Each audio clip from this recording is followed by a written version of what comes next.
Après les 10 ans d'Ophiris Carb absolu l'année dernière, nous fêtons aujourd'hui les 15 ans de son aîné, Ophiris Carbitrage.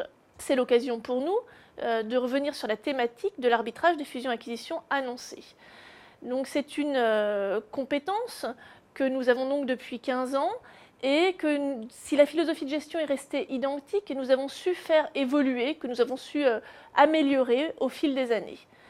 Nous sommes restés donc stables dans notre philosophie qui est l'arbitrage de fusion-acquisition officiellement annoncé, pas d'event-driven ou de rumeurs, ce qui nous permet d'avoir une performance complètement décorrélée des principales classes d'actifs et donc nous permet d'avoir un rendement différenciant par rapport aux classes d'actifs traditionnelles.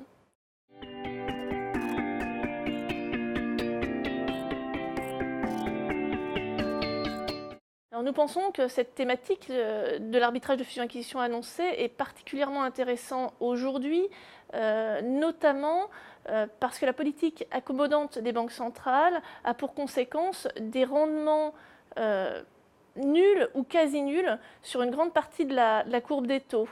Et donc il est intéressant de venir rechercher des rendements alternatifs, décorrélés des autres classes d'actifs, mais dans un cadre de risque maîtrisé. Alors c'est pour cela qu'on a envie d'insister aujourd'hui sur Ophiris Carbitrage, qui, rappelons-le, sur 15 années de track record, a eu 14 années positives, dont 2008. Pour autant, pour que l'arbitrage de fusion-acquisition fonctionne correctement, il faut être convaincu que le cycle que nous avons observé l'année dernière va perdurer en 2015. Aujourd'hui, nous sommes absolument convaincus que c'est le cas. Pourquoi ? Parce que énormément de signaux sont au vert. Les perspectives de croissance économique sont plutôt bonnes, notamment aux États-Unis. Les dirigeants d'entreprises sont confiants, ça c'est très important. Et enfin, ils sont à la recherche de la croissance qui leur manque, croissance qu'ils peuvent rechercher soit en diversifiant leur exposition géographique, en recherchant des nouvelles thématiques produits ou encore en s'intégrant verticalement par exemple. Et ça, une des solutions évidentes pour y arriver, c'est la croissance externe et donc les fusions-acquisitions.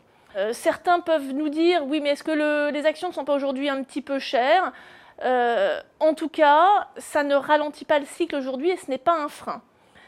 D'autre part, la baisse relative de l'euro par rapport aux autres monnaies rend plutôt attractive cette zone pour des acheteurs qui ne sont pas dans la zone euro.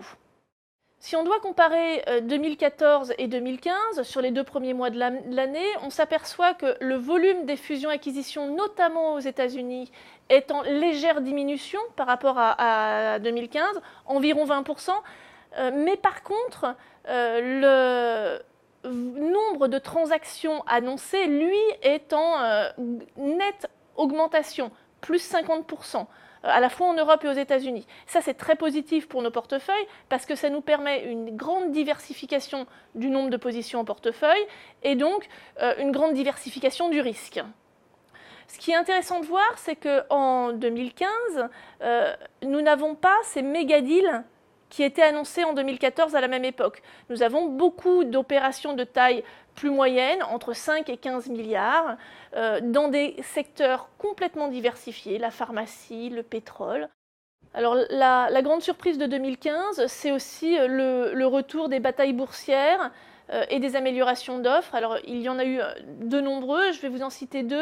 Une aux États-Unis, dans le domaine de la pharmacie, avec la bataille boursière entre Valeant et Endo, pour la prise de contrôle du pharmaceutique Salix, qui a commencé à 158 $ et s'est fini à 173 $, donc un réel gain pour nos portefeuilles.